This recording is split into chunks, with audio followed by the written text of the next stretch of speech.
Before beginning the story, I'd like to say a big thank you for visiting my new channel. I'm going to be uploading alternate history-related stories every single day. If that sounds good, be sure to leave a like and don't forget to subscribe. It means a whole lot when just getting started. I hope you enjoy the story.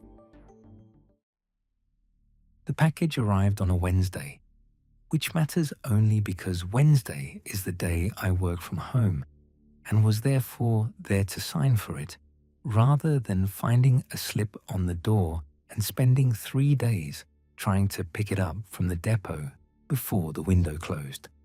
The delivery driver had me sign on his device and handed it over without comment, a standard brown box, roughly the size of a shoebox, my name and address printed on a label with the clean precision of something generated rather than handwritten. I brought it inside and set it on the kitchen table and looked at the return address before I opened it, the way I always do. The return address was a street number and street name in a part of the city I knew vaguely, a neighborhood that had been through a couple of cycles of decline and partial recovery in the years I'd lived here. Nothing about it flagged anything immediately. I didn't recognize the address, but I receive packages from addresses I don't recognize regularly, online orders and work shipments, and the absence of immediate recognition isn't itself information. I opened the box. Inside, wrapped in plain brown paper and packed with the careful attention of someone who wanted it to arrive undamaged, was a photograph. Not a print, not something produced by a modern printer or a photo service. A physical photograph, the kind developed from film, with the specific color quality and border style of a photograph taken in the early 90s and developed at a drugstore. It showed a woman I didn't recognize sitting at a kitchen table in a house I didn't recognize, with her hands wrapped around a mug and her eyes on something outside the frame, the specific, inattentive quality of someone who doesn't know they're being photographed. On the back of the photograph, in handwriting I also didn't recognize, were 4 words. "She thought about you." I turned it over and looked at the woman's face again. She was somewhere in her 30s, dark-haired, an ordinary face with nothing in it that suggested I should know who she was. I went through every category of person who might send me an old photograph of a stranger with a 4-word message on the back and found nothing that produced a satisfying result. I typed the return address into a search engine. The first result was a local news article from 6 years ago. The headline used the word tragedy and the words multiple fatalities, and the address in the article matched the return address on the package. A rooming house, the article said, a 3-story building that had been subdivided into single-room occupancies in the 80s and that had been occupied by a mix of long-term residents and shorter-term tenants at the time of the fire. 7 people had died. The building had been a total loss. The lot had been cleared and was listed as a pending development site in the city's property records, which meant it had been sitting empty for 6 years, while whatever development had been pending continued to be pending. I read the article twice, and then I sat with the photograph and the box and the impossible fact that a package had been sent to me from a return address that had been a vacant lot for 6 years. The practical explanations were available, and I applied them. A mistake in the return address, someone transposing numbers or streets and producing a return address that happened to correspond to a burned building. A joke, though by whom and for what purpose I couldn't identify. A package sent before the fire and lost in the postal system for 6 years, somehow delivered now, which was technically possible in the way that extremely unlikely things are technically possible. None of them accounted for the photograph being specifically of someone who had thought about me, per the inscription, which implied the sender knew who I was and had something to tell me about this woman. I looked up the fire's victims, which the news coverage had eventually named in a follow-up article published after the families had been notified. 7 names, 7 people who had been in the building on the night of the fire. I read through them without recognition until the 5th one. The 5th name was my mother's maiden name. Not a common name, a specific and somewhat unusual surname that had belonged to my mother's family and that I'd grown up with before she married my father and took his name when I was 3 years old. The 5th victim shared that surname. A woman, the article said, who had been a long-term resident of the building, who had no next of kin listed in the property records, who had died in the fire at the age of 51. My mother had a sister. She'd told me this exactly once when I was about 12. In the compressed and uncomfortable way she discussed things she'd decided deserved acknowledgement, but not elaboration. A sister she'd lost contact with in her 20s, a family estrangement of the kind that happens between siblings and accumulates enough history that reversing it becomes progressively harder until it becomes impossible, until one of them dies and the impossibility becomes permanent. She hadn't said much more than that, and I hadn't pushed, and the sister had existed in my awareness as the kind of family absence you know is there without knowing its shape.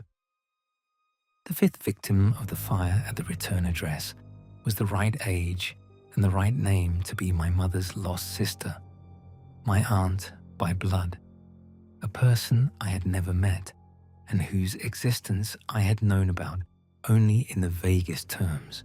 She thought about you, written on the back of a photograph of a woman at a kitchen table, sent from an address where my aunt had lived and died 6 years after the fire to a nephew she'd never met.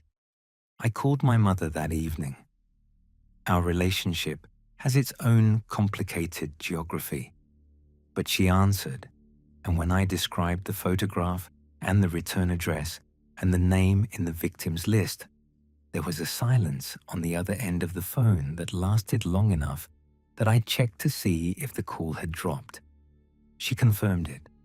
The woman in the photograph, when I described her, matched her memory of her sister, whom she hadn't seen in over 20 years before the fire, and whose death she'd learned about from a county notice rather than from any personal notification.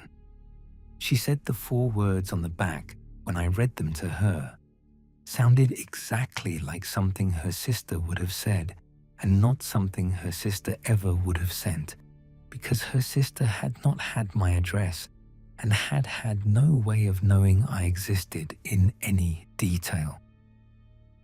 The second package arrived 11 days after the first. Same brown box, same label format, same return address, same vacant lot in the city. I sat at the kitchen table and looked at it for a while before I opened it. Inside was a newspaper clipping, recent, from about 3 months ago, from the local paper, covering a small community event I'd attended with a friend. The clipping was circled in red pen, and within the circled area, my face was visible in the background of the event photograph, partially obscured but identifiable if you knew who you were looking for. 3 months ago, 4 years after the fire. The building had been gone for 4 years when whatever sent this package had clipped a newspaper photograph of me at a community event and added it to the collection of evidence it was assembling about my life. I drove to the address on a Saturday morning. The lot was what 6 years of vacant urban land becomes, a flat expanse of gravel and opportunistic weeds behind a chain-link fence, a development notice posted on the fence that appeared to be several years old based on the weathering. The buildings on either side of the lot were ordinary residential structures that had no knowledge of me and no relevance to the situation.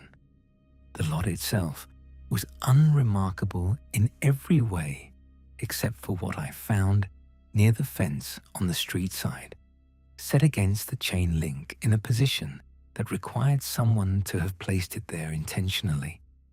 A mug, plain ceramic, the kind that comes in sets of 4 from a department store, old enough to have the specific yellowing of something that had spent years in a cabinet, used enough to have the faint staining of long use. Sitting upright on the gravel against the chain link, clean and intact, placed there by someone or something that had wanted it to be found. I'd seen the mug in the photograph, the woman at the kitchen table, her hands wrapped around a mug with the specific grip of someone who drinks from the same mug every morning, the mug whose color and shape I'd registered without consciously cataloging. The mug from the photograph was the mug on the gravel against the chain link fence, and the only way it could be there was if it had survived the fire that had killed its owner, and the only way it could be there now was if something had placed it there after I had started looking. I left it where it was and went home. The third package arrived on a Tuesday. I know it's from the same return address because I looked before I brought it inside, and I know it's sitting on my kitchen table right now because I can see it from where I'm writing this. Brown box, same dimensions as the first 2, my name printed with the same clean precision. My mother's sister thought about me, according to the inscription on a photograph sent from a building that burned 6 years ago. She thought about a nephew she'd never met, who she knew existed because she'd never fully lost contact with her estranged sister, even when all contact had officially ended, who she'd apparently tracked across his adult life with enough attention to know his address when she wanted to send him something. Wanted, past tense, because she's been dead for 6 years. Wants, present tense, because the packages keep coming. I've been sitting at the kitchen table for about an hour with the third package in front of me, running through the same accounting I've been running for 11 days since the second package arrived. Whatever is sending these is not drawing on old information. The newspaper clipping was 3 months old when I received it, which means the sender was current and paying attention, and had been paying attention to my life after the fire that killed her. It means the burned address is a point of origin for something that isn't constrained by what happened to the building or to the person in it. She thought about you. I keep coming back to the inscription, the choice of past tense, the way it's framed as information rather than as a message from the subject. Someone reporting on her thoughts rather than her reporting them herself. Something that knew her and knew what she thought and has been carrying that knowledge for 6 years, waiting until it had a way to deliver it. The package is sitting on my kitchen table. I understand that opening it is a form of response, an acknowledgement that the correspondence is something I'm participating in rather than something that's being done to me.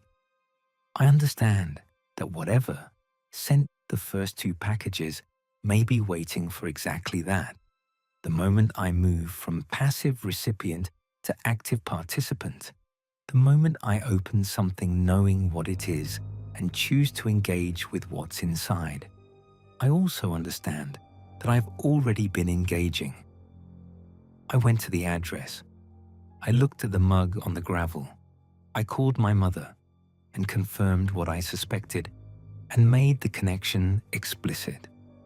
Whatever is tracking the correspondence from the other end knows that I know, and the third package is the next thing it wants me to have. My aunt thought about me, a woman I never met, who shared blood with me and knew I existed and watched from a distance and thought about the nephew she'd never spoken to and whatever is left of her. Whatever persists in the channel that the burned building apparently still functions as, has been sending me the evidence of her attention one package at a time. I don't know what's in the third one. I'm going to open it. I've been telling myself for an hour that I'm going to open it, and I haven't yet. And the box sits there in the kitchen light, looking like any package on any table. Ordinary brown cardboard with my name on the label and a return address that's been a vacant lot for 6 years. I'm going to open it because she thought about me and I never knew, and she's dead now, and the packages are the only way what's left of her has found to tell me. I'm going to open it because whatever I find inside is going to be current, specific, impossible, and mine. The box is right there. I'm reaching for it now.